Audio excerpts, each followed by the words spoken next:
সাংবাদিক। জি। তো আপনি অনেকগুলা ভোট কেন্দ্র করছেন। তো আপনি ভোট কেন্দ্রের পরিবেশ কিরকম দেখছেন? জাল ভোট হচ্ছে বা অনিয়ম হচ্ছে কি?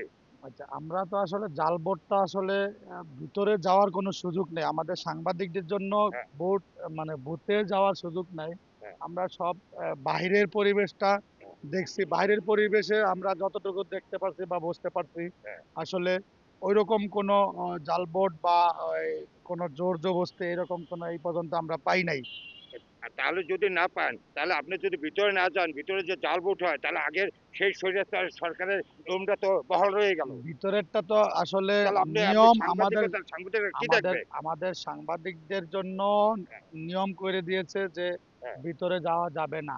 এখন যদি ভিতরে না যেতে পারেন, ভিতরে যদি জাল ভোট হয়, তাহলে আপনি কিভাবে বুঝবেন? এটাই তো আমরা বা আমরা এটাই হলো আমরা বাস্তবতা যে হ্যাঁ, আমরা সাংবাদিকদের জন্য হ্যাঁ, বা কোনো আইনে হ্যাঁ। বাধা আছে এটা তারা আসলে দেখায় আরকি যে এখন এটা আইনে বাধা। সাংবাদিক বা পর্যবেক্ষক যদি ভিতরে না যাইতে দেয়, তাহলে সেই পুরান বোতলে নতুন মদ। আমি তো মনে করি ওইটাই। হ্যাঁ? আমি এটাই। মনে করি তাহলে তো ওইটাই। আগের আগের পুরান জি বোতলে নতুন মদ ধন্যবাদ। হয়ে গেছে। জি ধন্যবাদ।